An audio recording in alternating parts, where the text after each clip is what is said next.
Hello, hello, hello, hello, and welcome to Real Conversations. I hope all is well. I pray all is well, and if it is not, trust and believe that it can and it will get better. So, I'm coming in with this message because when I was growing up, my mother would always say, you could take a horse to the water, but you can't make him drink it. And I've always made this joke, and I said, when I was younger, I didn't know what my mother used to see all kind of parables, and she would talk in riddles and all this shit. And none of it made sense, right? Today is Saturday. As you can see, today is almost like a relaxing day. I made it my business to stay in my bed because my kids are big. They got to figure it out. Today is Saturday. It's my day. Even though I'm quite sure somebody's going to knock on the door and harass me after I told them I need my quiet time. But anyway, I spoke about this person before. And as a matter of fact, this is going to be a twofer because this is I spoke about these individuals before, right? Now, the first individual that I want to talk about is Cam Newton. And it's sad at this point from a person on the outside looking in, right? Because here you have a person who has done well for themselves professionally, but have not done well for themselves mentally, spiritually, emotionally, and physically. You could add that in there, physically, because he has multiple women, multiple baby mamas. The man has no self discipline and governance over his body, but he's selective. However, he is selective. Yes, that's cute. Is that what you want to wear for your pictures? Okay. Okay, I got you. You look amazing. Now we just got to do that hair. It has shorts underneath. It has shorts underneath? It come with the shorts or? It come with the shorts. Oh, so perfect. All right. You got stockings in there, but please, we'll talk about that later. All right, but you look cute. Okay. All right. I'm doing a podcast. Close the door. Bye. You look amazing. What? Stockings or knee highs? If you get the knee highs, it have to be the ones with the little. I don't know if we could find knee highs because stockings. She is not good with stockings. Lord, my my granddaughter is 6, right? And I sent her to school. Cute. She wanted to wear a little skirt out. She came back home with the stockings, the hair. I need to do like before and afters because we sent her to school one way and then she come home like as if the school had a whole tornado. Stockings all ripped up. It was crazy. I was like, never again. Um, Back in my time, I used to like to buy the thick stockings, but it's very hard to find. I don't know what's going on, why they don't have the thick stockings. But anyway, the OPEG or the thick ones. But that's neither here nor there. They're getting ready for picture day. My middle one, yeah, I gotta do the younger one here. Jesus, that's why I gotta go out because I gotta go get hair. And then she is looking for an outfit because of course, she gotta be spectacular. That's my glam bam. But anyway, Cam has done well for himself professionally. His football career, things like that, his collegiate career, all of those things, right? Even in, media and podcasting and doing all of that stuff. But he's developed himself in that way, but he hasn't developed himself in any other way, which is scary to me. Because at some point, it's like you pick and choose what areas of your life you want to develop, right? Okay, follow me. I did not watch the whole interview because I can't stomach my brain, my ears. Like, I can't stomach to sit and listen to the word salad. Not because it's triggering, but because it's frustrating. for me, because I'm so aware, and because I've been around narcissistic people all of my life, the word salad that this man is crazy. The projection, the evading, the lack of accountability, the emotional, just you could see it in his eyes that he's just completely checked out, and he doesn't grasp. He's not even willing to grasp the concept to see himself, because a lot of narcissists, they they take any form of criticism, positive or negative, as you know what I'm saying? They take it as they can't handle it. It's like a blow to their ego. This is why when you look at the clips, and I've seen several of the clips, he's fidgeting, or he's looking down, or he's looking up. And this is why when Jason said you're evading, he doesn't answer a question directly. He goes in a roundabout way. He deflects. He makes excuses. And he's talking to an intellectual. He's talking to a man who has talked to so many people, who has sat in front. And I love the patience with this man. I love the firm but straightforward approach that he's taking with him. He went from calling him brother to son, because he realizes and he sees that mentally he's not there. Emotionally he's not there. He can't speak to him on a brother level. He has to speak to him on a son level.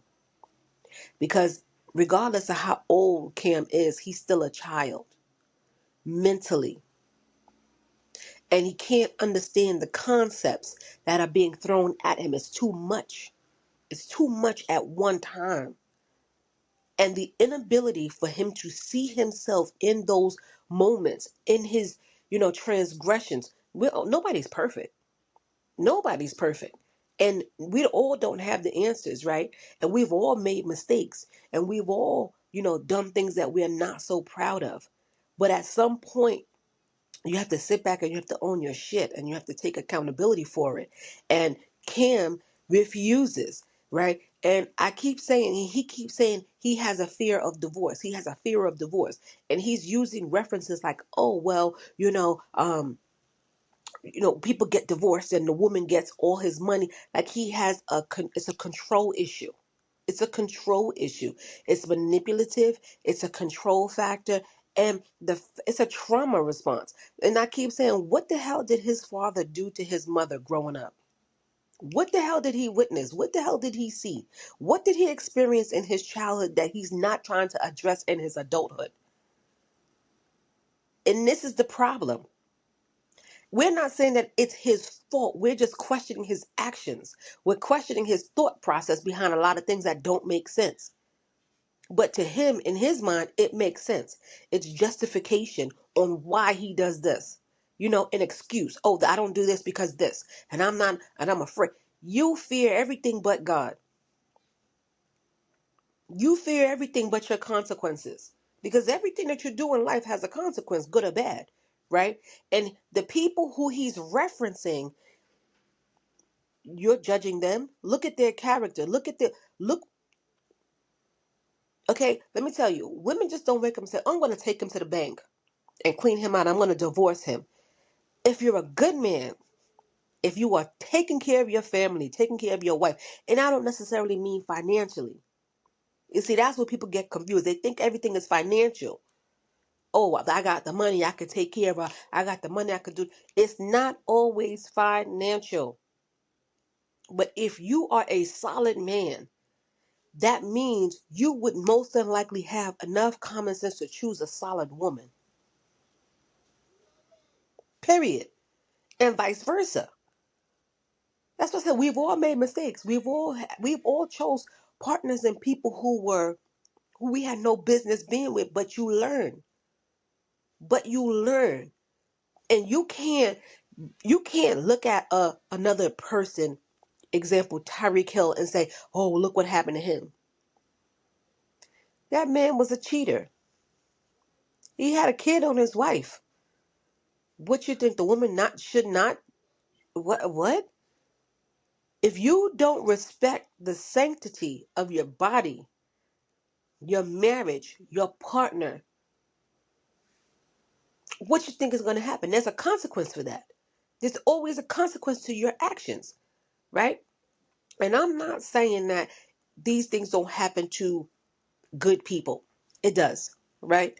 But that's where your level of discernment has to come in.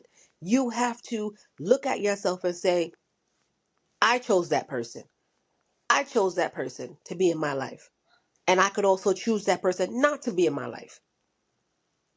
But to simply say, and then to top it off, he said, oh, if I see a woman and she looks good, your lust, you are controlled by the spirit of lust.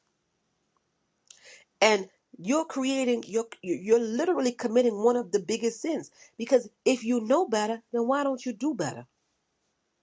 You know better. You claim you know the word of God. You claim you know the Bible. However, you're not choosing to do better. You're choosing not to live better. So therefore, you're in disobedience. You're living in disobedience. Your whole life is in disobedience. Yes, you have the money.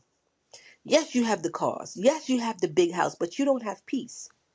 You don't have love. Because here's the thing. When you go, you can't take any of those things with you. You don't have peace of mind. Because you're always running from or running to or chasing or running away. Like you're evading life.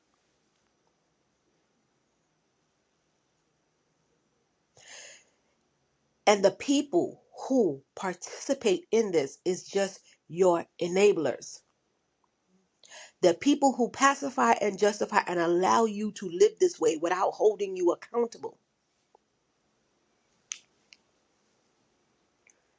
Without holding you accountable.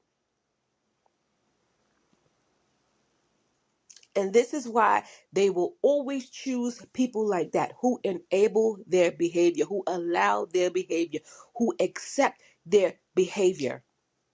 Because they allow them to stay where they are. They don't want them to grow. They don't push them to grow.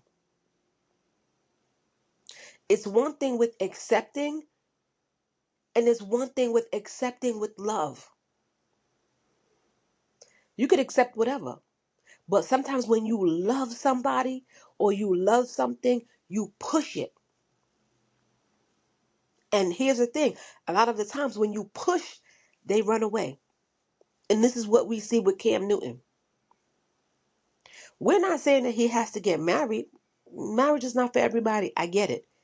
But to simply say that you fear marriage because you see the repercussions of other people's poor decisions is why you refuse to change your ways is evading the fact that you don't want to deal with the consequences of your poor decisions.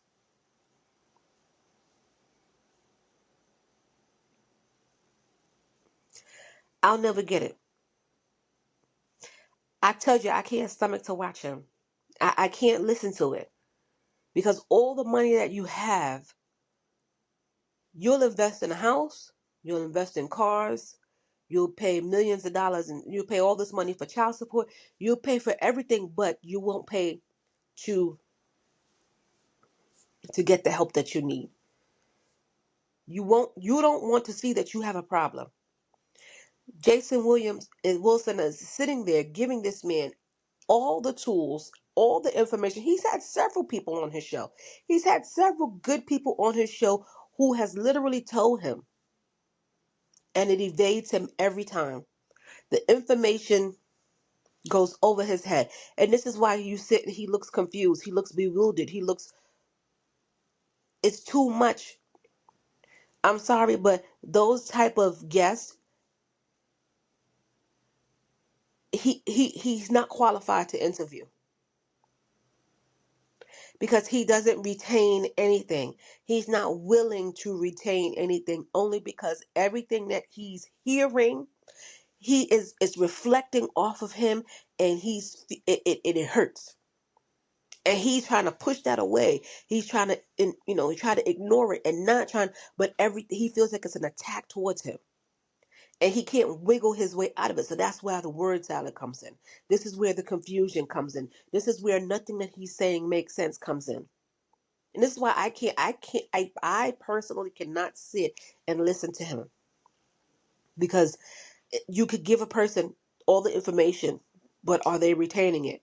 And to me, that's a waste. I'm not going to continuously talk to somebody. Yeah, you plant the seeds and you leave it there. Now, if they choose to water it, that's on them. But repetitively, I'm not doing it. I'm not doing it. I've been down that road, and I'm telling you, I've had several narcissists in my life. Okay, I lived with one for over 20 years. And when I tell you, it got to a point where I had to say, there's nothing more that I can do. There's nothing more that I can say. There's nothing else I have left to pour into this because they can't see it for themselves, right? The narcissist that I was with, his sister, the same thing. She lived with me, several different times. And I'm telling you, we would sit, not just myself, but we would literally sit. So my partner and I, sometimes my daughters and I, we would sit and we would have these conversations for 4 hours, 5 hours. And the information evades. She'll say, oh, yeah, okay.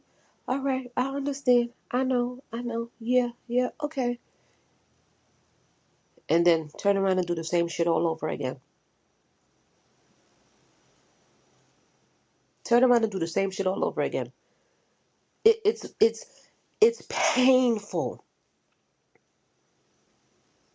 to watch because they are their own worst nightmare. They are their own demise.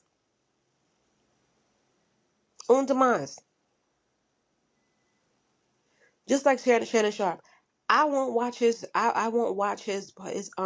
shows anymore. I just won't. Monique warned him.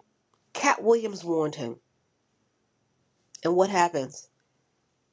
Yeah, he's gonna still, be able to, but me personally, I can't. I mean, not that he cares. I mean, he's still gonna make his money somehow, right? Not that he little old me, he don't care. But when you are a person who's aware, an intellectual, your mind is open, you see things, you understand things better. You can't you can't stomach you can't stomach it. Why do I want to sit and listen to you? Why do I want to sit and watch you when you need help?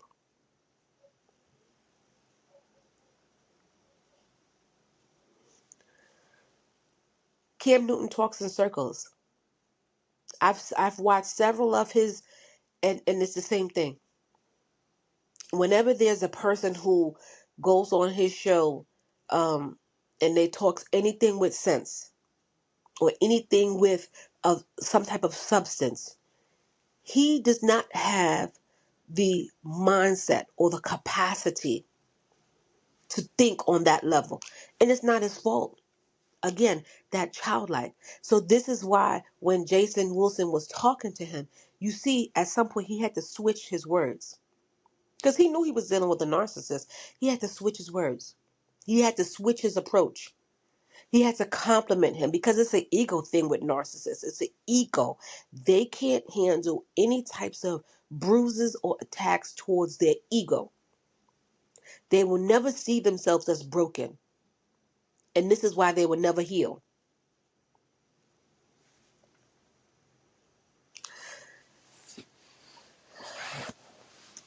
And he has another baby coming on her way. What is he going to... Anyway, moving on. And I'm probably going to do a part 2. But I listened to Cardi B's album, no skips. And that's very rare for me. No skips so far. The only other album that matter of fact, Glorilla's album, I think I only got one skip. But as far as rap, I don't really listen to too much. I like a few of the artists here and there, but that's not, I'm a music person, as you know. But let me just say, Cardi B's album, when I say I'm so happy for her, I'm so proud of her, um, as a Bronx girl, as a Bronx native, born and raised. You understand what I'm saying? It's real over here. I am rooting for this young woman. Okay? You see the growth, you see the maturity. She still pops her shit. She still talks her shit. She still talks her shit. You know what I'm saying? She still talks that shit. But you could tell this album really came from, I don't care who even helped her write it. Okay, people are like, oh, she gotta go. I don't give a fuck who wrote it. They helped her write the shit out of this album. Okay? She did her damn good. She did her damn thing. The marketing, the promotion, all of this shit is just wild and crazy, and I love it. I love this for her. But that's what happens when you leave a narcissist. When you leave a narcissist, it's like the floodgates of heaven open up. All types of shit start happening for you. All types of your glow is different, your walk is different, your attitude is different, your energy is different. I'm telling you, that narcissist, Offset, which I now call Upset, because he's a whole clown. He's a whole bitch ass clown. So that's why I told you to stay away from niggas and bum ass niggas, because he's a bum ass nigga. Then he looks ashy. If you know, you noticed? Is it just me? Since Cardi left, when he was in those magazines and when taking photos and this and the other, and he put that on. It's like Cardi made him look better. Now he look dusty. Now his dreads look all picky, as they say, picky. I'm Caribbean. His dreads look all picky. He look all skinny and scrawny, mager. He look like I don't know what he look like. He eating from McDonald's now. He don't look healthy. Everything, even his lips look dry out.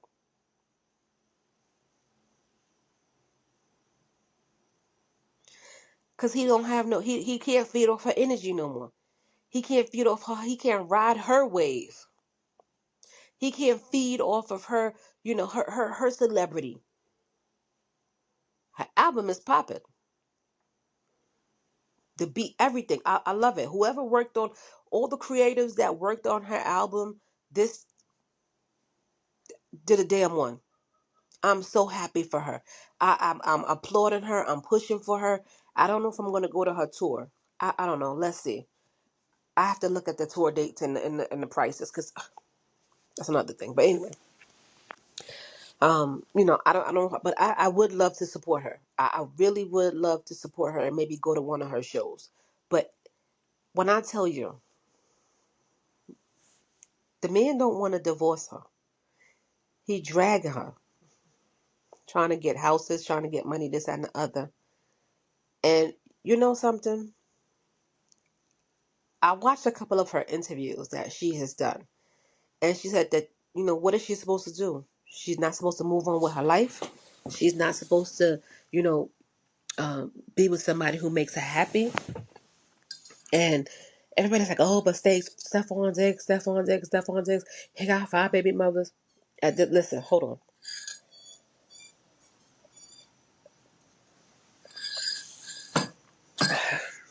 I'm going to speak on that real quick.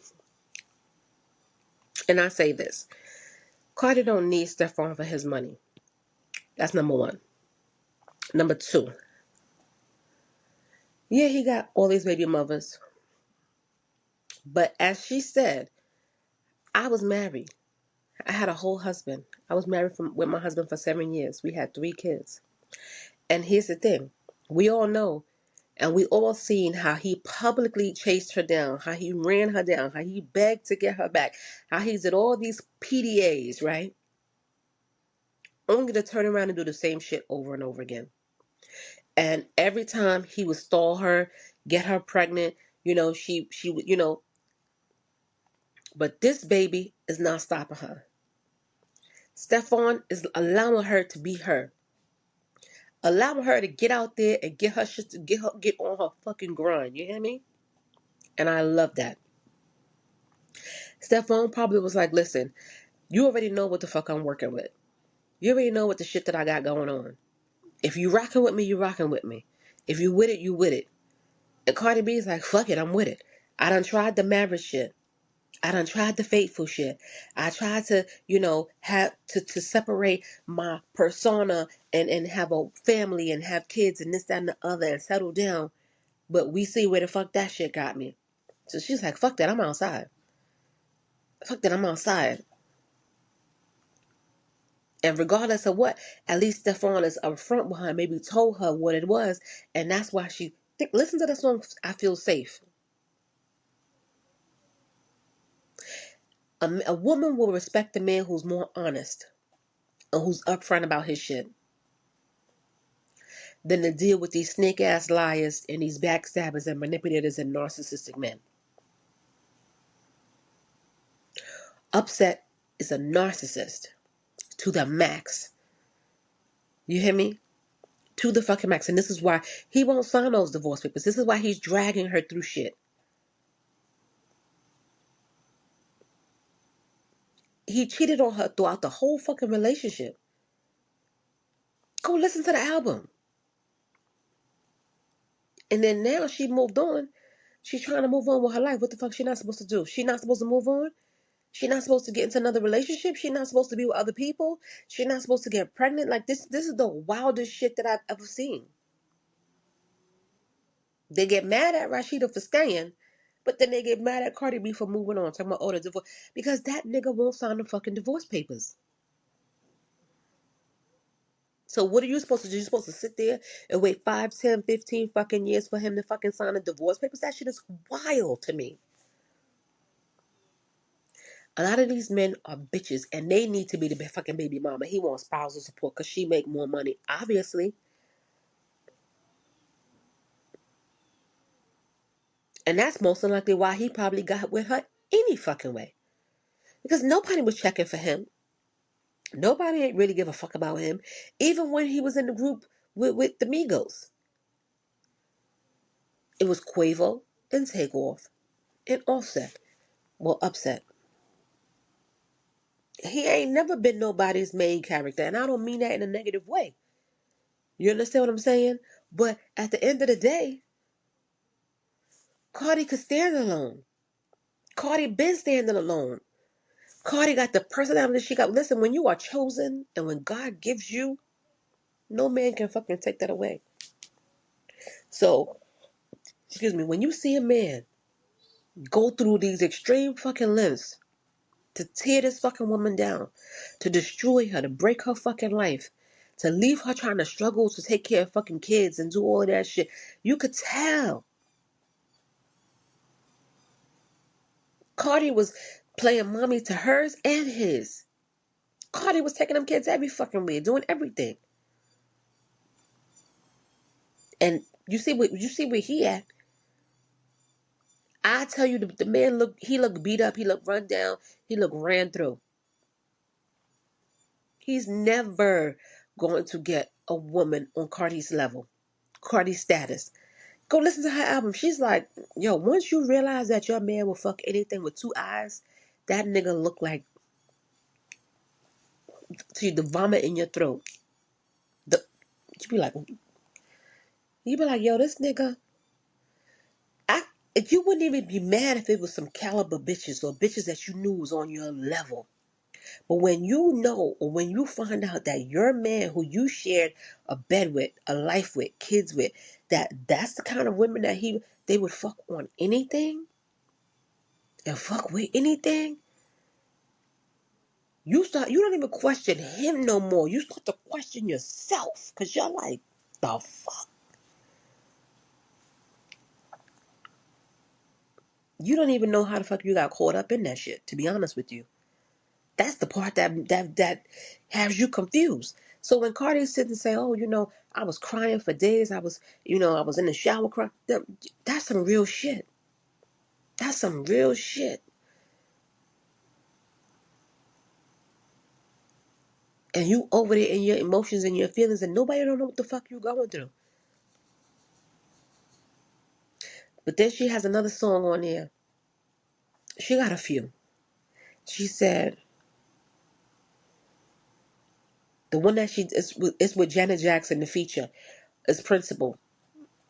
And she was like,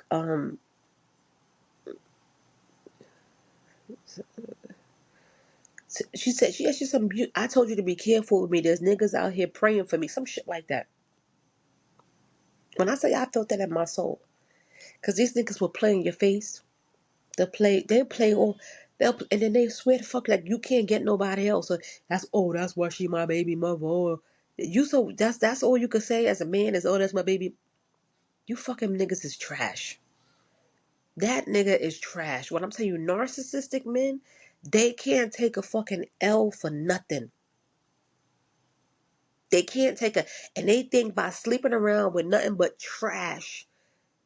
And they think that because they sleep around with a whole bunch of men and women, that they moving and shaking, that they somebody special. Y'all are trash. It's trash. It's trash behavior. Because you don't even have no self-respect. You allow anybody on your body, anything on your body. That's crazy. That to me is that's the wildest shit. And when I say I felt it in my soul, I felt it in my soul because I experienced it. And like I said, I've been there. I know what that shit is like. And then the other song that she had, don't ask me the titles because I haven't. I just put on play. I don't even look at fucking titles. But there's another song on there. I think it's "Man of Your Word." And she was like, she was talking and like, she's rapping and she's talking and she's like, "Yo, I wish you all the best." It gets to a fucking point where you just say, you know something? It is what it is. It is what it is. And I wish you all the best. I hope that you find the love and the peace that you've been searching for. Because the love and the peace that, nothing is ever enough. No one or nothing will ever be enough. When I tell you, I feel this album in my soul. And I'm in such a good place with it. I've like I said, I've made peace. I moved on. I look at my life. I thank God every day. Is my life perfect? No. Do I have everything? No.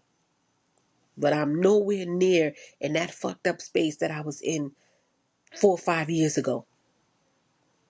You see what I'm saying? But dealing with these narcissistic men, they will block your blessings. They will steal your fucking joy. I'm telling you, they will suck the fucking life out of you.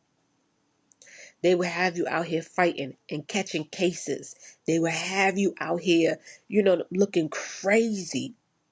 Looking fucking crazy. And they turn around and say, you crazy. And turn around and say, you're unfit. You're an unfit mother. When you out here paying all the fucking bills. How you fucking could. That's why I don't judge no fucking woman. Because when you have kids and when you got bills to pay and you got shit to handle, listen, we go into do what you got to fucking do mode.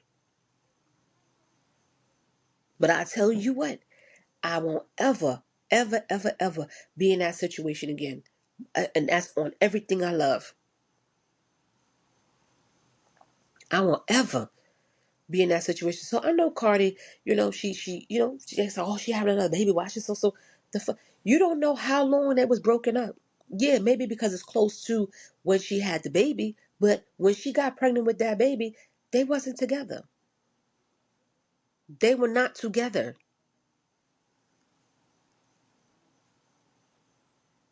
Feel me?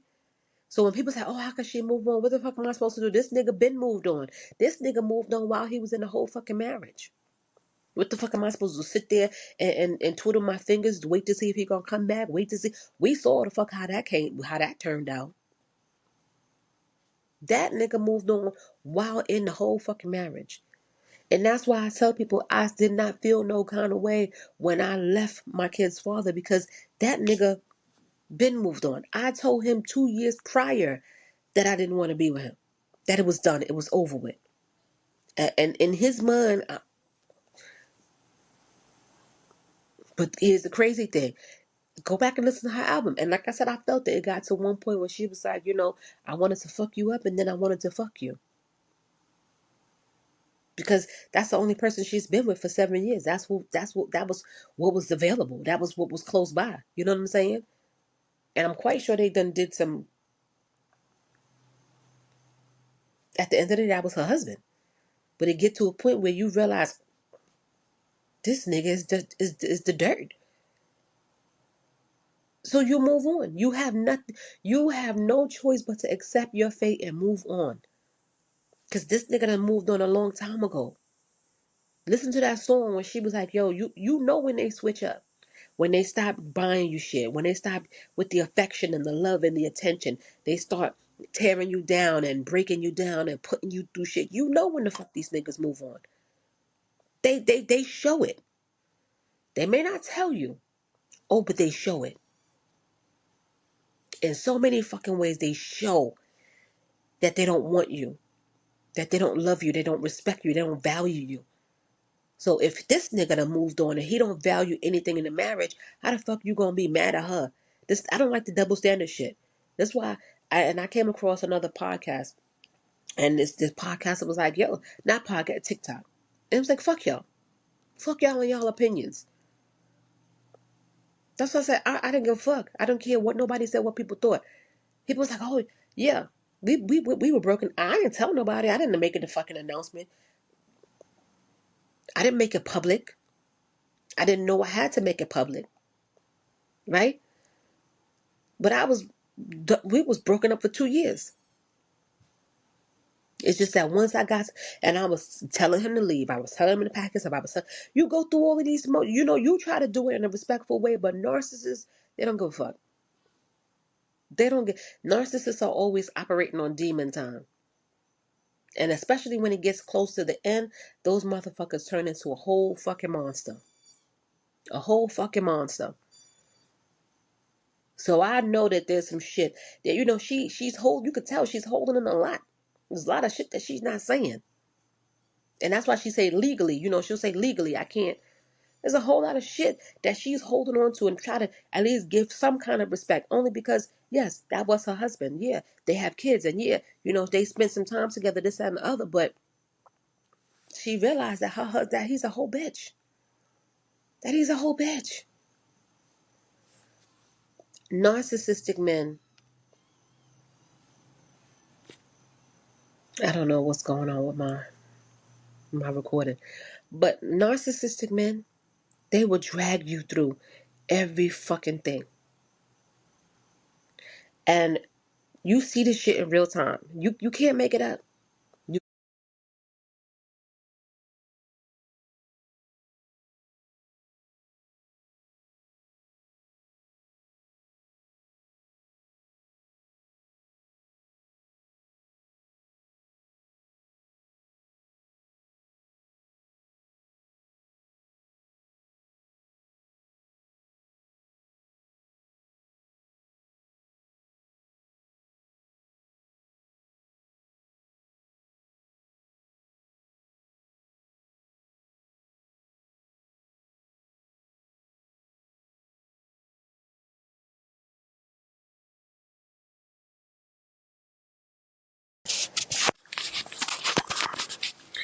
Yeah, so I don't know what happened to the last video, but either way, yeah, that's all I have to say about that.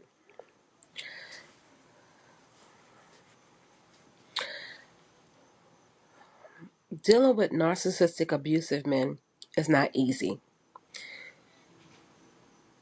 They will never see themselves as the problem. They will never see themselves as the issue. They will never go and get the help that they need. And this is why they will never heal. This is why you have to leave them motherfuckers where they stand. Wish them well, send them off with love and light, pray for them occasionally, and go live your fucking life. With that being said, wishing you nothing but love and light. Stay blessed.